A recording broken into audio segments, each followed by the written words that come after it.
बिहार की सियासत में खलबली मचा दी है। सीएम नीतीश कुमार के इस्तीफा देने के बाद पटना में सीएम आवास पर जेडीयू विधायक दल की बैठक चल रही है। माना यह जा रहा है कि इस बैठक में जेडीयू विधायक अपना नया नेता चुन लेंगे, लेकिन इस बैठक के पहले ही जेडीयू नीतीश और शरद यादव के नाम पर दोफाड़ होती दिख रही है। शरद यादव के इस बयान पर कि नीतीश को दोबारा नेता नहीं चुना जाएगा, जेडीयू कार्यकर्ताओं ने आज पटना में उनका जबरदस्त विरोध किया। कार्यकर्ताओं ने शरद पर लालू प्रसाद के साथ मिलीभगत होने का आरोप भी लगाया।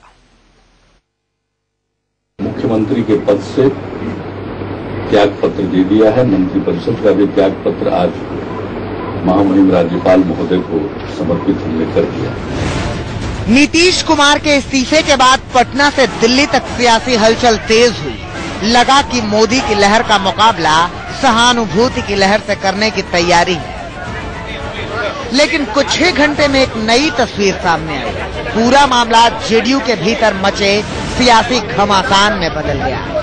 एक तरफ नीतीश कुमार थे तो दूसरी तरफ शरद यादव। नीतीश कुमार से मिलने आए शरद यादव के खिलाफ जेडीयू ने वापस जाओ के नारे लगाए। कार्यकर्ताओं ने शरद यादव की गाड़ी को घेर लिया। पुलिस ने बड़े मुश्किल से शरद की गाड़ी को निकाला। दरअसल नीतीश को दोबारा मुख्यमंत्री बनाने के मुद्दे पर जेडीयू दो फाड़ हो गई है। नीतीश समर्थक उन्हें फिर से मुख्यमंत्री बनाना चाहते हैं। पूरे बिहार की जनता, पूरे बिहार की एक जनता नीतीश कुमार के साथ है और नीतीश कुमार को शासन में लाना होगा। आम विधायकों की राय है, मेरी राय है कि मुख्यमंत्री ही नेतृत्व करें। अभी किसी दूसरे का नाम आ रहा है, उसका न कोई मतलब है न कोई उसका कारण है। आरजेडी के साथ तालमेल की बात चल रही, कितना तक? अभी वैसा कोई फैसला नहीं हुआ। इसके संबंध में तो पार्टी फैसला करेगी और ऐसा तो कोई फैसला हुआ नहीं। दूसरी तरफ शरद यादव ने मीडिया में बयान दे दिया कि नीतीश दोबारा मुख्यमंत्री नहीं बनेंगे। नीतीश कुमार एक बार इस्तीफा नहीं दिए, हम 3 बार दिए हैं। वो रेल मंत्री रहते हुए एक बार इस्तीफा दिए। तो पार्टी जो फैसला करती है वो बदला। वो कोई हमें दूसरे तरह की पार्टी नहीं है। हमारी बोली और आचरण एक होता है। यानी नीतीश कुमार दोबारा मुख्यमंत्री बन सकते। मैंने कहा आपसे कि नए नेता का चुनाव होगा। जेडीयू में नीतीश समर्थक शरद यादव के इस बयान से नाराज हैं। उन पर लालू से मिले होने का आरोप लगा रहे हैं। ऐसी खबरें आ रही थी कि शरद यादव ने लालू से बात की और साथ आने का न्योता दिया। यहां तक कि मीसा को मंत्री बनाने का ऑफर दिए जाने की बात भी हुई, लेकिन लालू इसे बेबुनियाद बता रहे हैं। बेबुनियाद खबर चलाया जा रहा है, बिल्कुल बेबुनियाद बहस। कि 3 बार शरद यादव ने बात किया लालू यादव से। लालू यादव ने 4 शर्त रखा, 2 मान लिया। मीसा भारती मंत्रिमंडल में ज्वाइन कर रही है। लालू यादव ने अड़ंगा डाला शरद यादव को मुख्यमंत्री बनाने में। ये सब फजूला बेसलेस, एकदम कंकॉक्टेड, और इन लोगों के मन में जो पॉइजन है वो निकाल रहे हैं ये वाले। मोदी लहर में जबरदस्त जीत हासिल करने वाले रामविलास पासवान ने कहा कि लालू और नीतीश दोनों का वजूद खतरे में है। वो सेकुलर ताकत के लिए नहीं एक होना चाहते हैं। डर गए हैं, इतना डर गए हैं कि उनको लग रहा है कि नीतीश कुमार की सरकार जा रही है और कहीं चुनाव हो गया तो नीतीश कुमार और क्या कहते हैं लालू यादव दोनों क्या कहते हैं 0 पर आउट हो जाएंगे। इसलिए सिर्फ समय काटना चाहते हैं।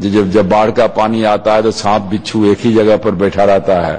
तो वही जो आया है लहर जो चल रहा है, उससे बचने के लिए कि किसी तरीके से बचें। नीतीश कुमार ने मुख्यमंत्री आवास छोड़ने की तैयारी कर संकेत दिया कि वो दोबारा मुख्यमंत्री नहीं बनेंगे। इस बीच अटकलें ऐसी हैं कि नीतीश दोबारा मुख्यमंत्री नहीं बने तो जेडीयू अध्यक्ष बन सकते हैं। दूसरी तरफ शरद यादव जाते जाते नीतीश को मुख्यमंत्री पद से हटाने की जुगत में है। अभिषेक चंद्रा के साथ ब्यूरो रिपोर्ट, इंडिया न्यूज। कौन होगा बिहार का नया मुख्यमंत्री, इसको लेकर थोड़ी ही देर में जेडीयू विधायक दल की ओर से जो बैठक इस वक्त चल रही है, हो सकता है नतीजे आ जाएं, लेकिन इसके पहले से ही आभास होने लगा है। जेडीयू विधायक दाऊद अली अंसारी ने कहा है कि नीतीश ही हमारे नेता रहेंगे, कोई दूसरा नहीं होगा। दाऊद अली अंसारी से इंडिया न्यूज संवाददाता अभिषेक चंद्रा ने बातचीत की। हमारे साथ मौजूद हैं बिहार विधानसभा में इकलौता पसमानदा मुसलमान MLA doctor Daud Ali Ansari. Doctor Daud Ali Ansari Dumraon से आते हैं। आइए इनसे जानते हैं कि नीतीश का कदम कितना उचित है। दाऊद जी, आप क्या समझते हैं, नीतीश कुमार ने जो कदम उठाया वो उचित है? नीतीश कुमार ने ये कदम जो उठाया बिल्कुल उचित है, मगर जो बिहार के विधायक हैं वो इनको कभी छोड़ेंगे नहीं। और जो लोग इन पर छिटाकशी करते थे कि हमारे साथ 25 विधायक हैं, हमारे साथ 50 विधायक हैं, उनके लिए आज दिन भर कुर्सी खाली कर दी गई थी कि जाकर उस कुर्सी पर बैठिए। मगर बिहार के विधायक हम लोग का दूसरा कोई नेता नहीं है।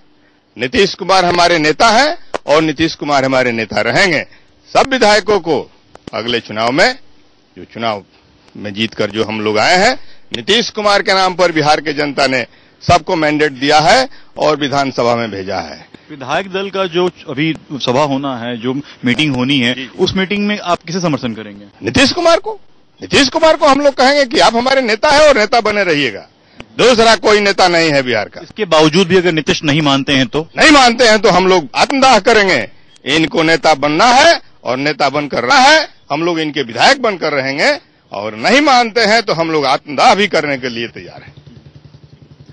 ये थे डॉक्टर दाऊद अली एमएलए बिहार विधानसभा, जो कि साफ तौर पे कह रहे हैं कि विधायक दल की बैठक में नीतीश कुमार को ही नेता चुना जाना है और अगर नीतीश कुमार नहीं मानते हैं तो ये आत्मदाह तक करने की धमकी दे रहे हैं।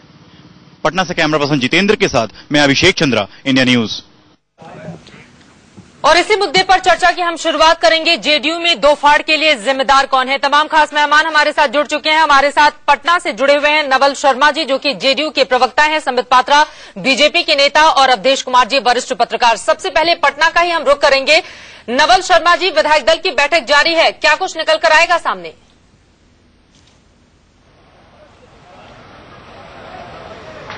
देखिए, पार्टी को जिस रूप में व्याख्यायित किया जा रहा है, पार्टी की परिस्थितियों को, ऐसी कोई बात नहीं है। हमारी पार्टी के सारे विधायक इस मुद्दे पर एकमत हैं कि माननीय नीतीश कुमार जी के नेतृत्व में बिहार का जो विकास हुआ है वह बेहद ही स्मरणीय है। बिहार, हमारी पार्टी के सारे विधायक इस मुद्दे पर एकजुट हैं। नीतीश कुमार जी हमारी पार्टी के सर्वमान्य नेता हैं। इसमें रत्ती भर भी शक की न तो कोई गुंजाइश है, न ही विवाद की कोई गुंजाइश है। और हमारी पार्टी के सारे विधायकगण माननीय नीतीश कुमार जी के नेतृत्व में पूरी तरह से एकजुट है। आपके राष्ट्रीय अध्यक्ष ने कहा है कि जो फैसला हो चुका है वो फैसला वापस नहीं लिया जाएगा और अब विधायक दल नया नेता चुनेगा बिहार के लिए। देखिए, वो क्षणिक कंफ्यूजन का नतीजा था जी, और ऐसी कोई बात नहीं है। अभी तो विधायक दल की बैठक चल रही है और चूंकि हमारी पार्टी का संचालन पूरी तरह प्रजातांत्रिक नियमों के हिसाब से होता है, तो पार्टी के विधायक जिसको नेता चुनेंगे वह सभी को स्वीकार होगा। लेकिन हमारी पार्टी के सारे विधायक पूरी तरह नीतीश कुमार जी के नेतृत्व में। नीतीश अगर अपना इस्तीफा वापस ले लेंगे तो कथनी और करनी में फर्क नहीं नजर आएगा, जिस नैतिकता के आधार पर उन्होंने इस्तीफा दिया है।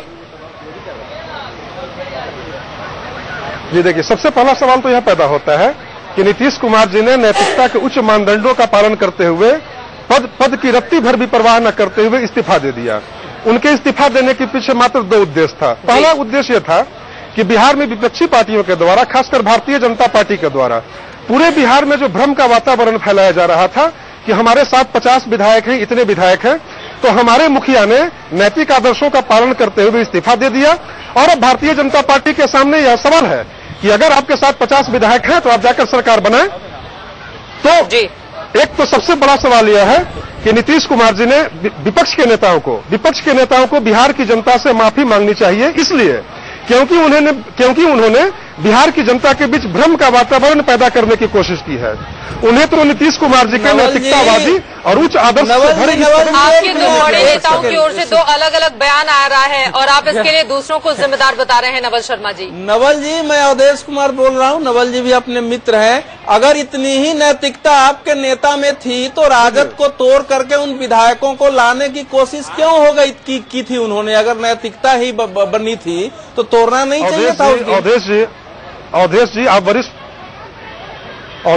वरिष्ठ पत्रकार हैं और मैं आपकी विद्वता का बड़ा समर्थक हूं, लेकिन राष्ट्रीय जनता दल को हमने तोड़ा, इस आरोप का मैं बड़ी विनम्रता से खंडन करता हूं।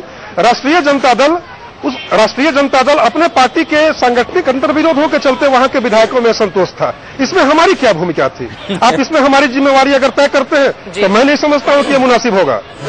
तो संबित कुछ जोड़ना चाह रहे हैं, मैं आऊंगी उनके पास। नवल शर्मा जी, आप हमारे साथ बने रहिए। कौन हो सकता है बिहार का अगला मुख्यमंत्री? नवल शर्मा जी हालांकि कुछ कहने के लिए तैयार नहीं है, लेकिन स्थिति ऐसी ही बनती हुई दिखाई दे रही है। उसके लिए हम सीधे रुख कर लेते हैं राशिद का। राशिद, शुक्रिया चित्रा। नीतीश कुमार का उत्तराधिकारी आखिरकार कौन होगा, पूरे देश को इसका इंतजार है। लेकिन जो रेस में सबसे पहला नाम चल रहा है, विजेंद्र यादव रेस में सबसे आगे चल रहा है। विजेंद्र यादव दरअसल कोसी क्षेत्र के बड़े नेता कहे जाते हैं, यादव हैं, और चूंकि बिहार में 11% यादव आबादी है, इसलिए विजेंद्र यादव बड़े खास बन जाते हैं। और 2005 में भी इन्होंने अपना दम दिखाया था, 2010 में भी इन्होंने अपना दम दिखाया था, और कोसी इलाके में जो 14 सीटें आती हैं वो जीत करके नीतीश कुमार के लिए लेकर के आए थे। प्रदेश अध्यक्ष रहते हुए पहली बार नीतीश सरकार बनी थी जब ये प्रदेश अध्यक्ष बने थे, 2005 की मैं बात बता रहा हूं।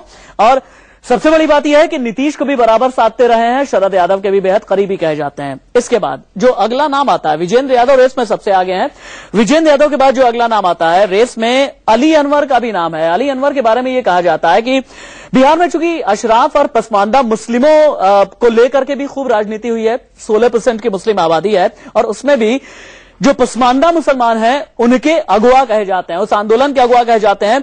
पिछड़े मुसलमानों को नीतीश के पक्ष में लाने का पूरा श्रेय जो है अली अनवर को जाता है। छवि बेहद साफ सुथरी है। और सबसे बड़ी बात यह है कि अली अनवर के बारे में कहा जाता है कि बेहद लिबरल नेता है, बहुत ही उदारवादी नेता है, और इसलिए अली अनवर रेस में इनका नंबर 2 का नाम आता है। रेस में जो नंबर 3 के दावेदार हैं वो है वशिष्ठ बाबू। वशिष्ठ नारायण सिंह दावेदार हैं और जेडीयू के चूंकि मौजूदा प्रदेश अध्यक्ष हैं, और इसीलिए इनका नाम बहुत वजन के साथ में चल रहा है। बड़ा लंबा इनका राजनीतिक करियर है। राजनीतिक करियर में इन्होंने बड़े उतार चढ़ाव भी देखे हुए हैं, इन्होंने समझा है। और सबसे बड़ी बात यह है कि वशिष्ठ बाबू को कमान देने से, चूंकि बिहार को कहा जाता है कि जातिवाद की सबसे बड़ी प्रयोगशाला है, तो वशिष्ठ बाबू को अगर कमान दी जाती है तो अगलों को साधना बहुत ज्यादा आसान हो जाएगा। अगला जो तीसरा नाम आता है वो चौथा नाम, माफ कीजिएगा, विजय चौधरी भी। विजय चौधरी मिथिलांचल का बहुत बड़ा नाम है, मिथिलांचल इलाके से आते हैं। मिथिलांचल की जो सीटें 2010 में जीत करके आए थे नीतीश कुमार, और इसके बारे में विजय चौधरी को बहुत बड़ा श्रेय दिया जाता है, इन्हें बहुत बड़ा क्रेडिट दिया जाता है। सबसे बड़ी बात यह, नीतीश के बहुत करीबी हैं, नीतीश की स्ट्रैटेजी में लगातार इन्होंने अपनी राय रखी है, और जो तमाम नीतीश के प्लान रहे राज्य सरकार चलाते हुए, उसकी इंप्लीमेंटेशन में बहुत बड़ा नाम है विजय चौधरी का। और विजय चौधरी की चूंकि पार्टी में बड़ी अच्छी पकड़ है, कार्यकर्ताओं में बुनियादी पकड़ विजय चौधरी की बहुत मजबूत कही जाती है। विजय चौधरी के बारे में पूरे मिथिलांचल इलाके में एक बात कही जाती है कि एयर कंडीशन रूम में बैठ करके राजनीति करना विजय चौधरी को कतई पसंद नहीं है, और सभी को साथ में लेकर के चलते हैं। सभी का मतलब यह है कि अगड़ों को, पिछड़ों को, मुस्लिम को, यादव को। इस लिहाज से मैं बार बार कह रहा हूं कि बिहार जातिवाद की सबसे बड़ी प्रयोगशाला है, तो वो हो सकते हैं। जो अगला नाम आता है यानी 5वां जो नाम है नरेंद्र नारायण। हालांकि नरेंद्र नारायण यादव एक ऐसा नाम है जिनके बारे में यह कहा जा रहा है कि अंत समय में इनका नाम उछला है और पर्दे के पीछे में के सबसे बड़े खिलाड़ी हो सकते हैं। इनके बारे में यह कहा जाता है कि आलमनगर से विधायक रहते हुए ही नीतीश कुमार, शरद यादव से सीधा संपर्क इन्होंने बना करके रखा। और नरेंद्र यादव के बारे में यह भी कहा जाता है कि नरेंद्र यादव एक अणे मार्ग से लगातार डायरेक्ट कनेक्शंस में रहे हैं, और चूंकि यादव हैं, यादव का मतलब यह कि 11% की आबादी, 11% की आबादी का मतलब यह कि एक बड़ा वोट बैंक को साधने की फिराक। और सबसे बड़ी बात यह याद रखनी पड़ेगी, 2015 के लिए चेहरा चुना जाएगा, 2015 के विधानसभा के लिए चेहरा चुना जाएगा। Over to you Chitra. बहुत शुक्रिया राशिद आपका। इसी के साथ एक छोटे से ब्रेक के लिए रुकेंगे, लेकिन जब लौटेंगे तो इसी पर चर्चा लगातार हमारी जारी रहेगी। जेडीयू में दो फाड़ के लिए कौन जिम्मेदार और कौन होगा बिहार का अगला मुख्यमंत्री, आप कहीं मत जाइए। लोग तप रहे हैं, बड़ी खबर यही है, विधायक दल की बैठक जारी है। नए नाम का ऐलान हो सकता है हो जाए, लेकिन नीतीश कुमार को भी मनाने का दौर लगातार चल रहा है। दो खास मेहमान हमारे साथ बने हुए हैं संबित, लेकिन अगला सवाल आपसे बड़ा ये है, और हमारे साथ लगातार जुड़े हुए नवल शर्मा जी, जेडीयू के प्रवक्ता पटना से। मोदी जिम्मेदार हैं क्या जेडीयू में दो फाड़ के लिए? संबित। देखिए, मैं तो लगभग 2 महीने से बोल ही रहा हूं कि 16 तारीख खत्म होने दीजिए, जेडीयू का फुल फॉर्म हो जाएगा, जाओ ढूंढो उसे पार्टी। अब वैसे ही लग रहा है कि जाके ढूंढना पड़ेगा कहाँ है जेडीयू। मोदी जिम्मेदार इसलिए है क्योंकि ये जो टाइडल वेव और सुनामी आया है उसके पश्चात ये कंफ्यूजन हुआ है।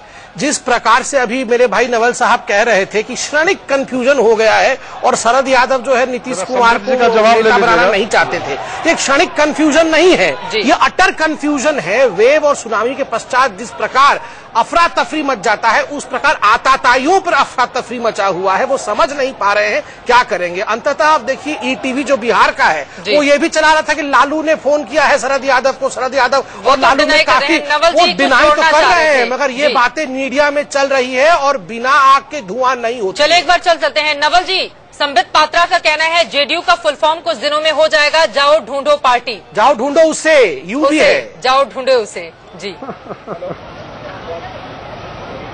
पता नहीं, जाओ ढूंढो पार्टी, ये संबित पात्रा जी बहुत दिन से रट लगा रहे हैं। संबित पात्रा जैसे पढ़े लिखे व्यक्ति के बौद्धिक अकाल पर कभी कभी ताज्जुब होता है। कोई नया नामकरण आपको करना चाहिए था। जैसे मैंने आपकी पार्टी का नामकरण पहले भारत जलाओ पार्टी, इस टाइप का पहले काफी आपकी पार्टी का नाम चलता था, लेकिन मैं आपकी पार्टी का नया नामकरण जेडीयू को ही जला दिया लगता है, भारत को आप जला रहे थे। भारतीय जनता पार्टी, संबित जी धैर्यपूर्वक जरा बातों को सुन लिया जाए। मुझे ऐसा लगता है कि भारतीय जनता पार्टी पूरे देश में लोकतांत्रिक शक्तियों को नकारने का एक सुनियोजित अभियान चला रही है। आखिर क्या यह महज संजोग है कि बीजेपी के नेता उत्तर प्रदेश में कहते हैं कि जब हमारी सरकार बनेगी तो यहां सरकार गिरा दी जाएगी, हिमाचल प्रदेश में इनके नेता कहते हैं कि जब हमारे मोदी जी की सरकार बनेगी सरकार गिरा दी जाएगी। यही इनका दृष्टिकोण झारखंड में भी रहता है और यही राग ये बिहार में कि भारत में जो भी नहीं, बिहार में जो कुछ भारत में जो भी चुनी हुई सरकार है उन सरकारों के प्रति आपका ही फांसी। जून 2010 से जब से नीतीश कुमार ने नरेंद्र मोदी को लेकर एक घृणा और तीखा वातावरण बनाया, नेताओं को दिए हुए भोज रद्द कर दिए, उस समय से लेके और 17 जून 2013 को जब उन्होंने समर्थन वापसी लिया, उसके पीछे केवल एक ही कारण। आगे क्या होगा बिहार में? देखो इस समय तो कहना मुश्किल है, लेकिन शरद यादव ने जो 3 तारीख को कहा था कि नीतीश भी जातिवादी नेता बन के रह गए हैं, उसी दिन मैंने कहा था कि जनता दल का विभाजन निश्चित हो चुका है। बिल्कुल, और उसे इस वक्त पहुंच चुकी है। तीर उन्हीं के अंदर चल रहा है, जो तीर इनका निशान है, तीर अब उन्हीं के पार्टी के अंदर चल रहा है, दूसरे के लिए क्या चला है? चलिए, वक्त की कमी है, इस वजह से अपने ही अपराध की सजा स्वयं पाए हैं, नहीं तो पूरे बिहार में उनकी लोकप्रियता थी, भारतीय जनता पार्टी उनके नेतृत्व में चल रही थी। बिल्कुल अवधेश जी, आपका, संबित आपका और साथ ही नवल शर्मा जी, आप लगातार हमारे साथ बने रहे हैं। हम नाम भी दिखा रहे हैं कि बिहार में अगला नया मुख्यमंत्री कौन हो सकता है। हालांकि नीतीश कुमार को मनाने का दौर भी लगातार जारी है। एक छोटे से ब्रेक के बाद आगे आप देखेंगे नरेंद्र मोदी पर हमारे खास पेशकश। लेकिन एक बार फिर से आपको बता दें, बिहार में जो भी हलचल चल रही है उस पर सबसे सटीक खबर देने के लिए आप लगातार देख रहिएगा इंडिया न्यूज, और हम इस बड़ी खबर पर अपनी नजर लगातार बनाए हुए हैं।